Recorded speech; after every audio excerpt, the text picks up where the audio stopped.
Amen. Magandang umaga po sa ating lahat. Kung meron po tayong mga Bible, buksan po natin sa Philippians chapter number 4, verse number 5, and verse number 6, and verse number 7. Philippians chapter number 4, verse number 6, verse number 7. Kung nandyan na po kayo mga kapatid, tayo po tayong lahat. And basahin ko po sa inyo. Sundan nyo na po ako sa inyong mga mata. The Bible says, "Be careful for nothing, but in everything by prayer and supplication with thanksgiving, let your requests be made known unto God.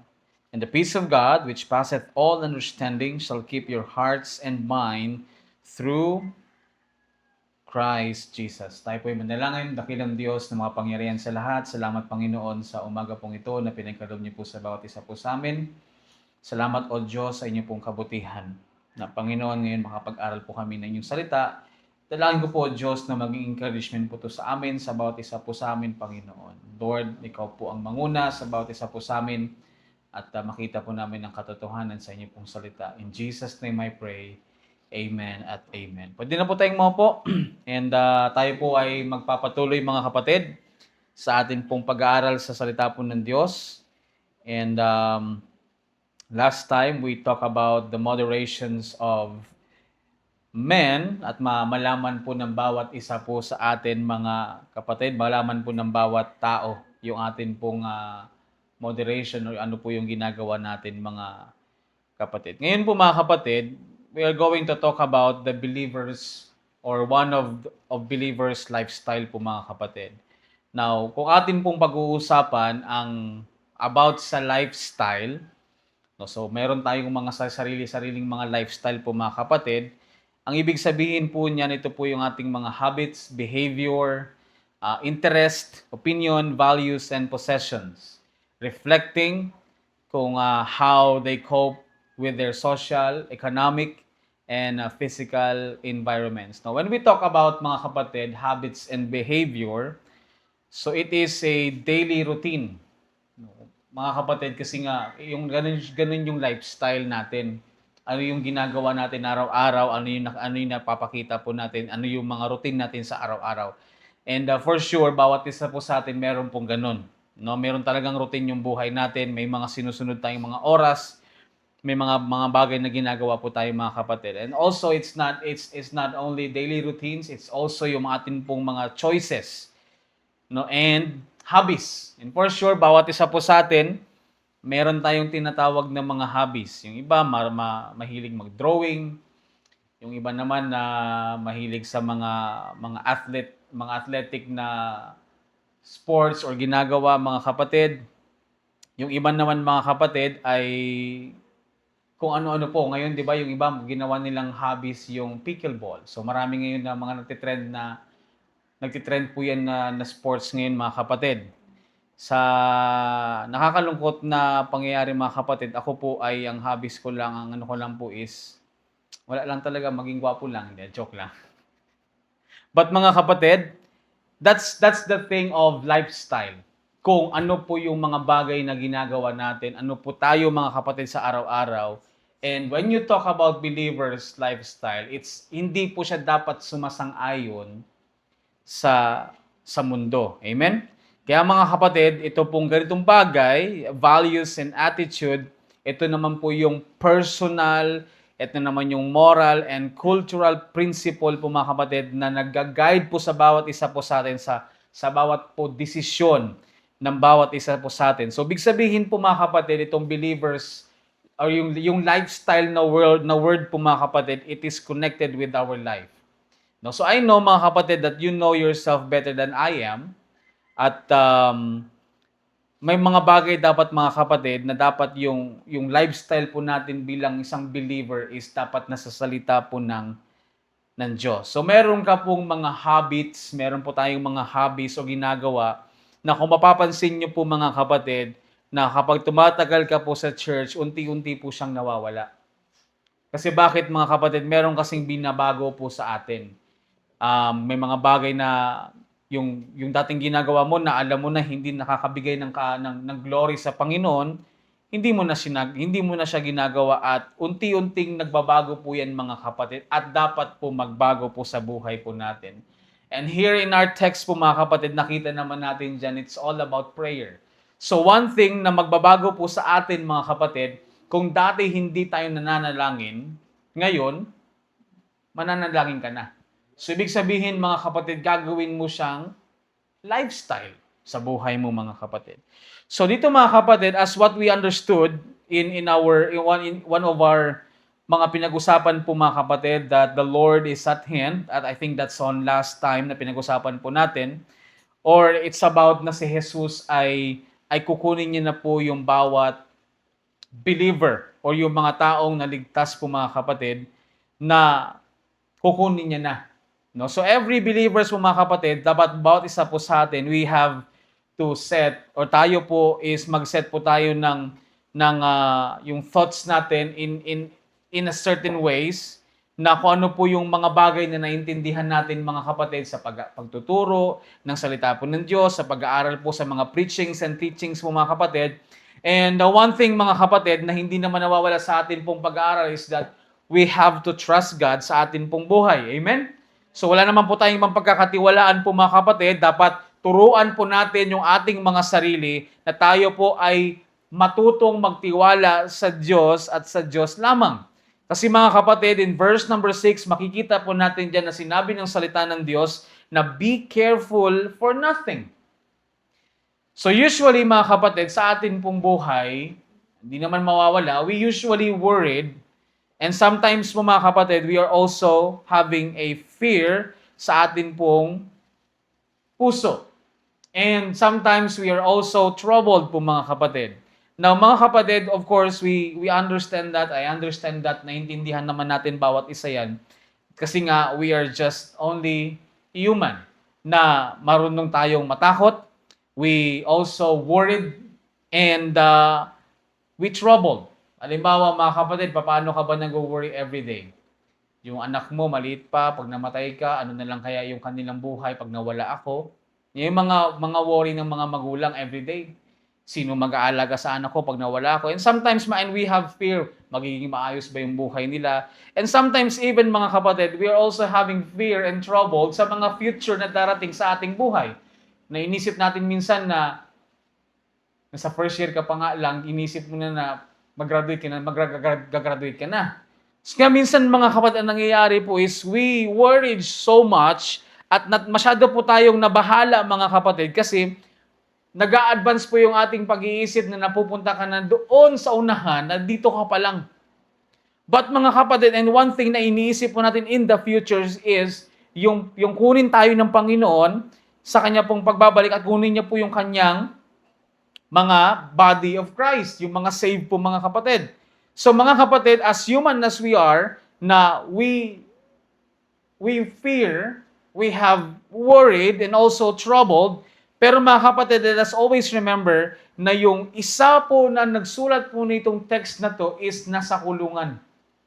Ang nagsabi na, be careful for nothing. Now, ito pong isang mga kapatid, si Paul, na nagsasabi na instead na mag-worried siya, instead na mas matrouble po yung kanyang puso, mga kapatid, nasa kulungan siya eh. And for sure po mga kapatid, marami po siyang iisipin, ano na kaya nangyari doon sa mga taga-Philippi? Ano na kaya nangyari sa kanila? Nakapagpatuloy po ba kaya sila? And maybe he was thinking about that. But mga kapatid, nakita natin doon that he sent a letter to them and saying po mga kapatid, and encouraging them, be careful for nothing. Kaya mga kapatid, it is more like na parang wag po tayong masyadong mag-worry. Wag po tayong masyadong matrouble sa atin po mga puso sa mga darating sa future o mga bagay na mangyayari po sa ating buhay. Kasi mga kapatid, if we know that we are saved, then one thing na meron po tayong peace and one thing na meron ka pong hindi dapat ikabahala is yung atin pong kaligtasan. But mga kapatid, again, si Paul, he encouraged us na to be careful for nothing. Kaya mga kapatid, we have to stop worrying at all. Hindi ko po sinasabi na huwag ka na mag-worry, but mga kapatid, huwag mo na masyadong dibdibin yung mga bagay po na yan. At kailangan po nating maintindihan po mga kapatid, na hindi po siya parang kumbaga mawalan ka ng concern. Yung ibig sabihin po ng be careful for nothing na parang hindi ka na maging concern or ikaw na Kristiyano maging careless ka or mga kapatid, yung mga believers na parang wala ka ng pakialam. Mga kapatid, ang isang bagay po na meron po tayo, that's why these things is really very mga kapatid na parang magsasalita po sa atin is that we can trust God. We have God. We have an access to God. So meaning mga kapatid, pwede ka pong mag-speak directly sa Panginoon at kausapin mo siya sa lahat ng mga bagay. Di ba minsan mga kapatid, na tayo po, pag masyado po tayong napapagod, masyado po tayong parang nadadown sa atin pong buhay. Minsan iniisip mo, sinong kakausapin ko? Kanisi, wala akong outlet, wala akong pagsasabihan ng mga problema ko. Nakalimutan natin mga kapatid na merong Diyos na naghihintay po sa atin. And according to Romans, mga kapatid, here where you go in Romans chapter number 5, verse number 1, and verse number 2, dito mga kapatid, makikita ng sabi dito, therefore being justified by faith. So yung mga naligtas mga kapatid, yung mga na-justified, ang sabi ng Panginoon, we have peace with God through our Lord Jesus Christ. Amen? So ibig sabihin mga kapatid, nung ikaw po ay na-justified, nung ikaw po ay naligtas, then unang-unang nagkaroon ka sa puso mo is nagkaroon ka po ng peace with God. At ang sabi niya mga kapatid sa verse number 2, by whom also we have access by faith into His grace, wherein we stand and rejoice in hope of the glory of God. Amen? Mga kapatid, kung Kristiyano ka, wag mong iisipin na wala kang outlet. Nangyayari lang po mga bagay mga kapatid na we worry so much because hindi mo siya binibigay sa Panginoon. Kinukuha mo siya sa sarili mo mga kapatid. Kinikimkim mo yung mga bagay na yan na dapat sana na pwede mo namang kausapin yung Panginoon. Kaya nga mga kapatid, we have to understand na ang Diyos ang gumawa ng langit at lupa. At siya po yung merong kapangyarihan sa lahat at authority mga kapatid, who is in control in every situation. Amen? Kaya lang mga kapatid, ito yung nangyayari sa atin. Instead na sana na be careful for nothing, ang nangyayari, we worried so much. Amen? Masyado mong nilagay yung sarili mo na parang nag-worry ka na hanggang sa anumang... Kasi minsan, ang tumatingin, nasa-stress ka na, parang nawawalan ka na ng gana. Kaya mga kapatid, instead, the believers na mag-isip, na mag-think deeply mga kapatid, we have to humble and be grateful na mag-approach tayo sa Panginoon with whatever in our minds. Kumbaga mga kapatid, kung gaano ka ka-open sa kaibigan mo, di ba may kaibigan ka na parang sa kanya mo lahat sinasabi yung mga hindi mo masabi sa iba? Tama ba ako? May isang tao na talagang pinagkakatiwalaan mo, na talagang yung mga pinakasikreto mo na hindi pwedeng malaman ng... Kasi pinakasikreto mo pero hindi na siya secret kasi sinabi mo na dun sa kaibigan mo. So ibig sabihin mga kapatid, you're so much open with the one friend na you trust the most. Kaya minsan mga kapatid, kaya nawawalan po tayo ng encouragement, ng lakas, ng strength na magpatuloy sa Panginoon po mga kapatid is because hindi mo kinakausap yung Diyos. Na dapat supposed to be na dapat yung Diyos sa kanya ka nakikipag-usap. At mga kapatid, through the Word of God, may encourage po tayo. Amen? Kaya lang, anong ginagawa natin mga kapatid pag may problema tayo? Now, you can answer that by your own self po mga kapatid sa sarili mo kung ano yung ginagawa mo pa nagkakaproblema ka. And again, hindi ko po tinatanggal na hindi tayo magwo-worry. Kasi ang first reaction talaga ng ating body as human, magwo-worry ka, mag-fear, troubled. Amen? Yan talaga siya mga kapatid. But, again, kaysa naman isipin mo masyado yung pag-worry mo na yan mga kapatid, you can always and humble and grateful na kausapin yung Diyos. We have an access by faith into His grace. Now, mga kapatid, kung hindi mo nakikita na napakaganda ng verse na yan, mga kapatid, ng pagkatapos ng niligtas ka ng Panginoon dahil naniwala ka sa kanyang ginawa doon sa krus ng Kalbaryo? Then you have an access by faith.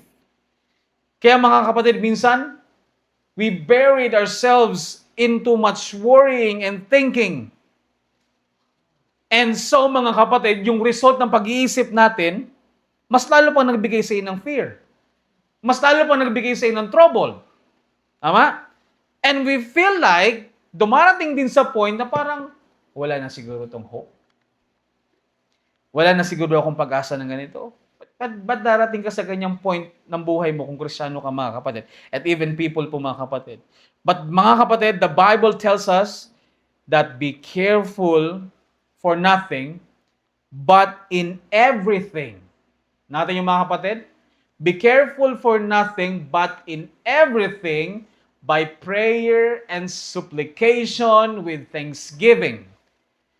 Let your request be made known unto God. Amen?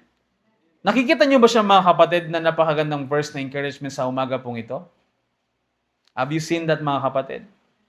Na kung isipin mo mga kapatid, sinabihan ka ng Diyos na but in everything, sa lahat ng bagay, by prayer and supplication with thanksgiving, let your request be made known unto God. Mga kapatid, as we grow mature in our spiritual life, prayer, mga kapatid, includes thanksgiving to God kung ano po yung kanyang ginagawa sa atin. In addition, mga kapatid, sa paghingi ng tulong sa bawat aspeto or area ng atin pong buhay. Dapat, mga kapatid, habang tayo po ay lumalago, mas nagiging prayerful ka. Amen? Instead na maging judgmental ka, maging prayerful ka. Instead na ganito yung ginagawa mo, na alam mo namang hindi nakabibigay ng kalugod sa Panginoon, maging prayerful ka mga kapatid. Instead na hindi ka makinig sa salita po ng Diyos, mag-pray ka na, Lord, tulungan mo ako na mas magbigay ako ng attention sa salita po ng Diyos so that we will grow mga kapatid. Amen? At mga kapatid, ito po dapat yung prescription ng Kristiyano. Di ba? Pag may sakit ka, hingi ka ng prescription sa doktor. Pag masakit yung ngipin mo, sa tigiya, maghingi ka ng prescribe sa doktor kung ano po yung kailangan mo. Pag may trangkaso ka, may sakit ka, pupunta ka sa doktor para malaman yung problema. Amen? So mga kapatid, kapag may problema tayo, dapat yung prescription natin mga kapatid is that we have to what? To pray at maghingi po ng tulong sa Diyos. Sa mga bagay na yan, mga kapatid, na ma-reduce o mabawasan yung mga anxiety na dumarating sa buhay natin. Kasi mga kapatid, ngayon, talagang hindi mo na masasabing wala eh. Talagang ngayon, mayroon na talagang tinatawag nila ng anxiety.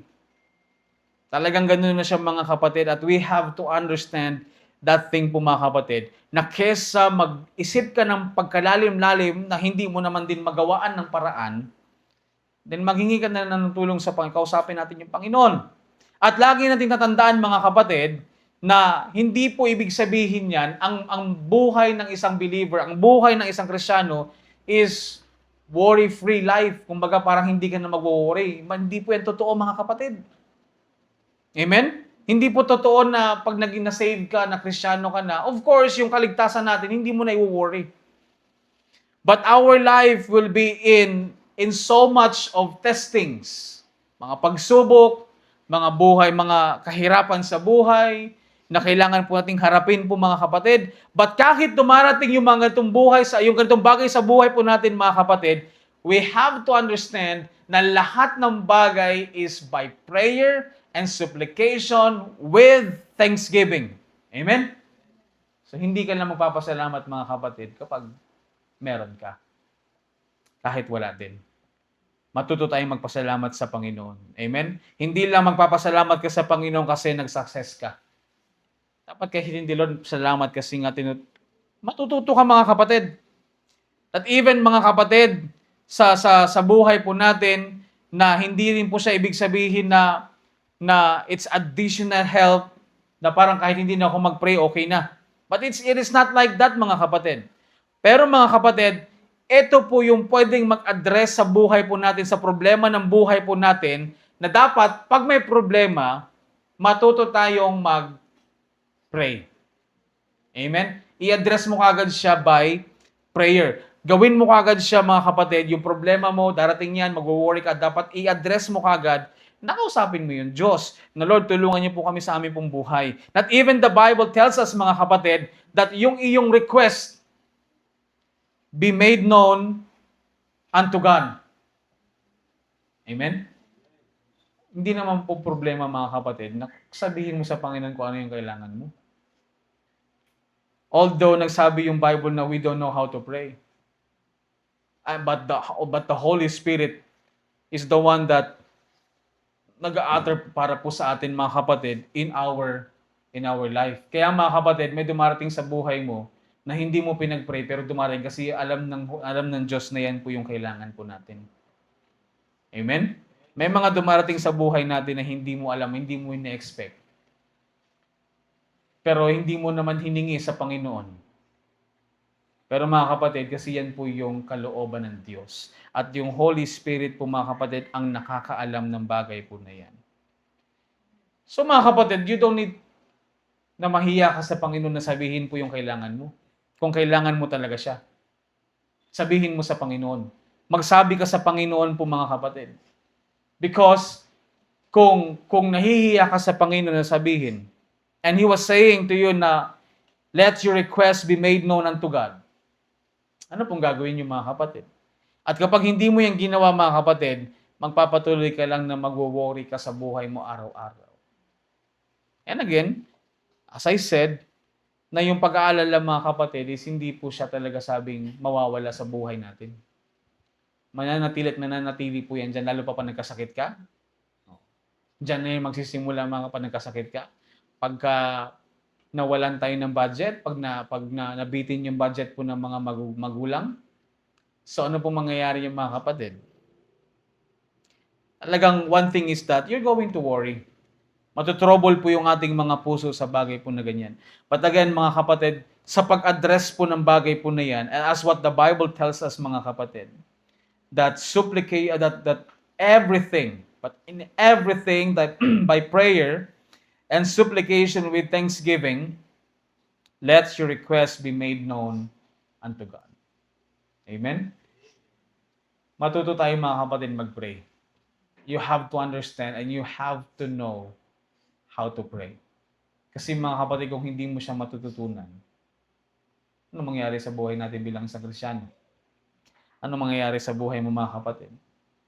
Tandaan niyo po, mga kapatid, iba po yung pagpipray na, halimbawa, sa pagkain, doon mo kakausapin yung Panginoon sa mga problema. Ay, hindi, mga kapatid, marinig ka ng mga kasama mo. So there is, iba po yung magpipray ka, magbibigay ka ng pasasalamat sa Panginoon sa pagkain. Iba din yung magpipray ka, mga kapatid, na nasa sarili mo. Na nandun ka sa chamber mo, nandun ka sa room mo, mga kapatid, that you are praying and talking to God and asking help from Him. At sinasabi mo kung ano yung mga bagay na pangangailangan mo. Usually, mga kapatid, syempre naman, mga kapatid, we have to understand how to pray sa Panginoon at sa mga bagay, mga kapatid, na ginagawa po natin sa ating pong buhay. Tandaan po natin, mga kapatid, estudyante ka pa lang, nagwo-worry ka na kagad. Ano bang katungkulan mo bilang isang estudyante? Mag-aral. Pero sa pag-aaral mo minsan, you're so much in worry. Baka hindi ka makapasa, baka hindi mo matapos yung thesis mo, hindi mo matapos yung mga research mo. But you don't have to worry about that. You have to pray to God that God will help you, natulungan ka sa mga bagay po na ganyan. Ang problema lang minsan kaya ka nagwo-worry, kaya ka nagka-cramming is because that you're not doing anything. You are doing it by your own strength. At alam natin, mga kapatid, na limited tayo. Amen? Alam mo sa sarili mo na meron kang limit. Na hindi mo kayang gawin yung lahat. Kasi kung kaya mo na gawin yung lahat, mga kapatid, hindi mo kailangan ng Diyos. And so, mga kapatid, makita mo that the Bible tells us that we always fall short in the glory of God. So that sa buhay po natin, mga kapatid, maintindihan mo na kailangan mo yung Diyos. Amen? Malaman mo sa buhay mo na nangangailangan ka ng Diyos na tutulong at tutulong sa buhay po natin. Amen? Kasi mga kapatid, kung ikaw hindi mo kailangan ng Diyos, magkakaproblema ka niyan mga kapatid.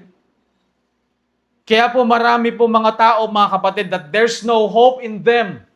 Na pinapatay nila yung sarili nilang mga kapatid is just because there's no hope.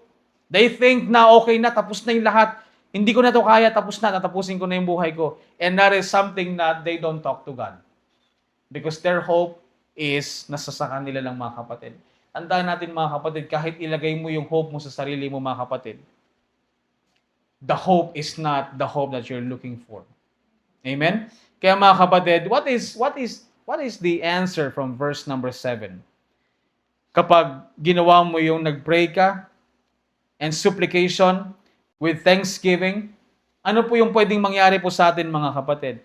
And the peace of God. Amen. Which passeth all understanding shall keep your hearts and mind through Christ Jesus. Now mga kapatid, this will help us if we pray to God. This will help us na tayo po is magkaroon po ng peace.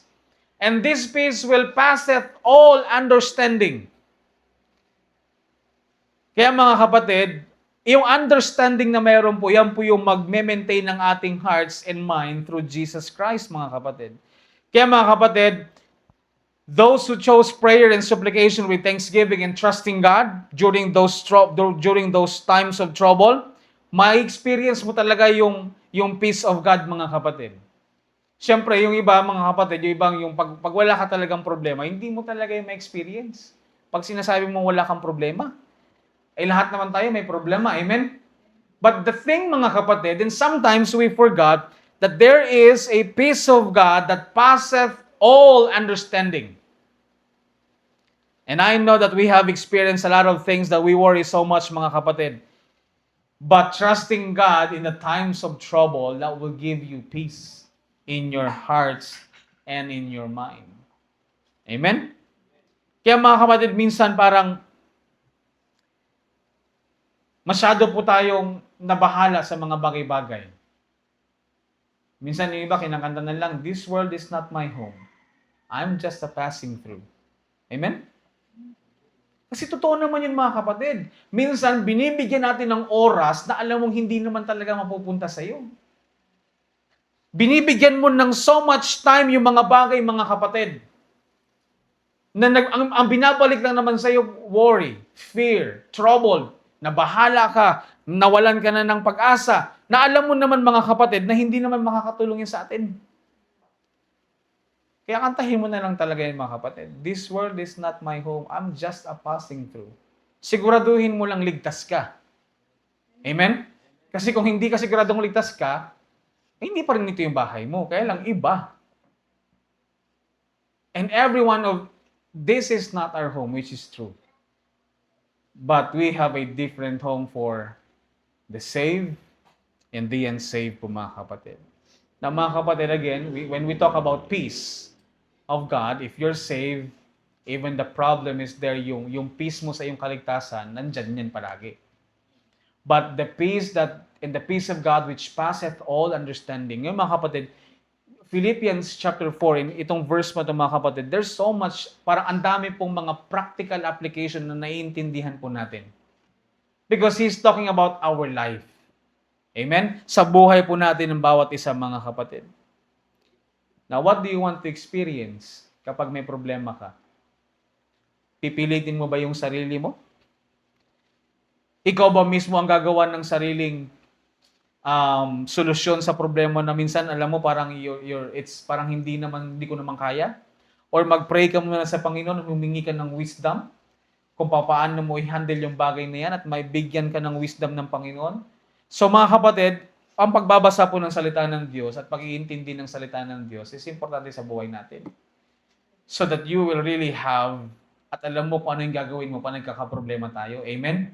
Hindi lang basta alam mo lang siya. Hindi lang basta nakita mo lang.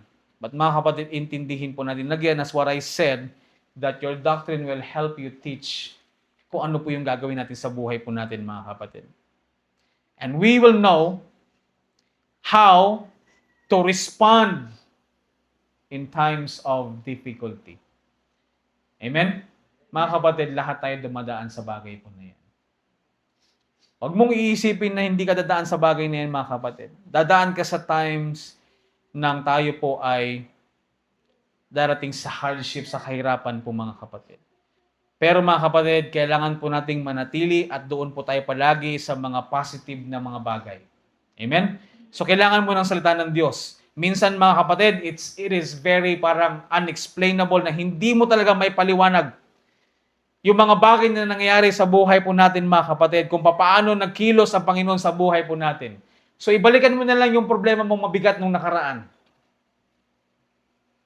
Ba't nandito ka pa din? Nakaraan, inisip, diba, dumating ba sa punto ng buhay niyo, mga kapatid, na parang, wala na sigurong pag-asa to, talagang ito na siguro to. Tapos ngayon, nandito ka pa din. Nagpapatuloy ka pa din. Amen? And that is a good encouragement sa ating pong buhay. Kaya mga kapatid, we have to understand, we have to know na dapat tayo po ay magtiwala po sa Diyos kaysa sa anong mga bagay-bagay, mga kapatid. Our hearts may be in trouble po, mga kapatid, pero kaya tayong bigyan ng peace ng Panginoon at protektahan po tayo sa mga issues sa mga buhay. Sabi po ng Proverbs chapter number 4, Proverbs chapter 4, verse number 23. The Bible says, mga kapatid, keep thy heart with all diligence, for out of it are the issues of life. Amen? Kaya mga kapatid, as what he said in verse number 7, and the peace of God, which passeth all understanding, what? Shall keep your hearts and mind through Christ Jesus. Kaya mga kapatid, take note, yung peace ng Panginoon, magbibigay po sa iyo or magpapasa po sa iyo ng what? Understanding. Para maintindihan mo kung paano po tayo magkaroon ng peace ng Diyos. At mga kapatid, dito po sinabi sa James chapter 1 verse number 5. Ang sabi po dyan, mga kapatid, if any of you lack wisdom, let him ask of God. Amen? That's the thing, mga kapatid. Kaya minsan, inisip natin, siguro wala na akong pag-asa, wala naman akong alam. Kung wala po tayong alam, mga kapatid, then let's ask from God. Let's ask. Yan minsan kasi, mga kapatid, yan po yung nagiging problema na parang nakakalimutan natin na maghingi sa Panginoon ng tulong. Why? We push it by ourselves. Mas pinaniniwala natin yung sarili nating kakayanan. Na alam mo, mga kapatid, na anytime pwede kang magkasakit. Anytime, pwedeng mawalan ka ng lakas. Tama ba? Anytime, pwedeng mawala yung pandinig mo. Anytime, pwedeng maging disable ka, mga kapatid. Pero mga kapatid, yung atin pong mga encouragement sa atin pong buhay is nandito lang yan sa salita po ng Diyos. Amen?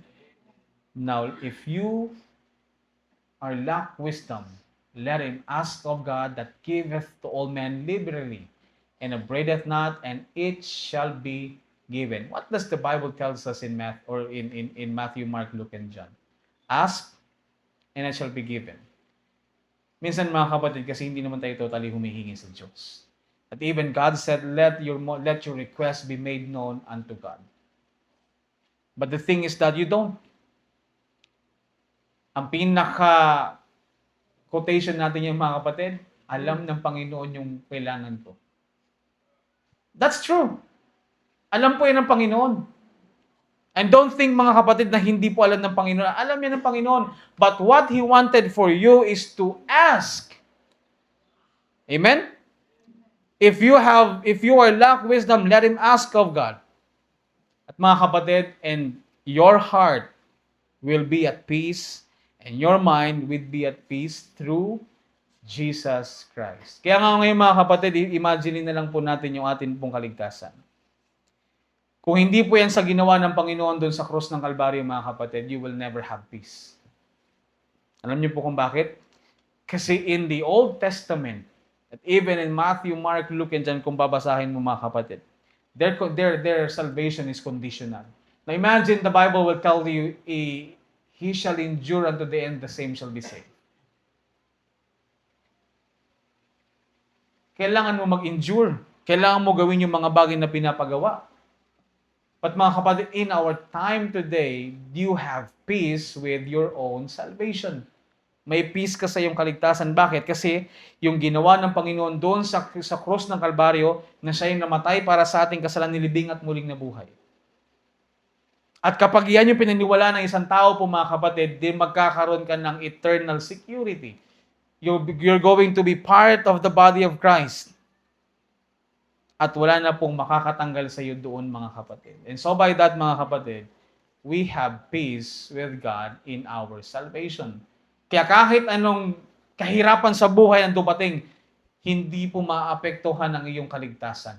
Only yung ikaw lang mismo na pagkatao mo. But our salvation will be secured hanggang sa dumating that we are going to be caught up in the air. Amen? Kaya mga kapatid, let me read to you again this verse. Be careful for nothing. And I hope that this encourage us today. Be careful for nothing, but in everything, by prayer and supplication with thanksgiving, let your requests be made known unto God. And the peace of God, which passeth all understanding, shall keep your hearts and minds through Christ Jesus. Kasi mga kapatid, kung nasa akin yung peace mo, wala tayong peace. Amen? Kung nasa akin nakaano yung status ng buhay mo, kung sa akin nakatayo as your pastor, mga kapatid, you will never have peace. But here's the thing that you need to understand. That it's a peace of God, not ako mga kapatid. But ako po mga kapatid is kasangkapan para maintindihan mo, makita mo kung ano ba yung sinasabi ng salita ng Diyos. Amen? But hindi pa rin ako yung magbibigay ng peace. Amen? It's God who will give us peace in our life. Kaya mga kapatid, hindi mo kailangan mainggit sa mga mararangyang buhay. Because God will use us kung sino po tayo. God will use you kung ano yung kaya mong ibigay para sa Panginoon. Amen? Kasi mga kapatid, kung pipilitin natin na kailangan yumaman muna ako bago ako hindi yan mangyayari mga kapatid. Tandaan nyo mga kapatid, hanggat hindi mo sinisimulan sa maliit na bagay, pag dumating yung malaki, hindi mo yan magagawa. Kaya nga ginagawa mo siyang habit dapat. Magsisimula ka palagi sa maliit. Para pag dumating yung malaki, hindi ka magdadalawang isip na nasa Panginoon at tumutulong ka pa rin sa Panginoon. Amen? I hope mga kapatid, you're blessed this morning. And I hope that nakita niyo po yung bagay. It's practical things. It's more of practical things yung mga bagay na sinabi ni Apostle Pablo sa bagay po na yan. And there's not such things as na parang sinasabi lang yan kasi ganito. But mga kapatid, the situation of Apostle Paul na nandun siya sa kulungan na magsasabi sa'yo na be careful for nothing. If he can says this while he was having trouble, then mga kapatid, kailangan natin magpatuloy sa salita ng Diyos sa gawain mga kapatid kahit tayo po ay may mga trouble sa buhay. Amen? God bless you mga kapatid. Let us pray. Dakilang Diyos na makapangyarihan sa lahat. Salamat Panginoon sa tanghaling ito na pinagkaloob niyo po sa amin. Lord, thank you for reminding us that kailangan namin Panginoon na manatili po sa inyo. Kailangan namin Panginoon na humingi, mag-pray, at sabihin Panginoon yung aming pong pangangailangan sa inyo. Lord, tulungan niyo po kami, mas maintindihan po namin ang aming pong buhay bilang isang Kristiyano, na kami po ay makapagpatuloy Panginoon sa gawain.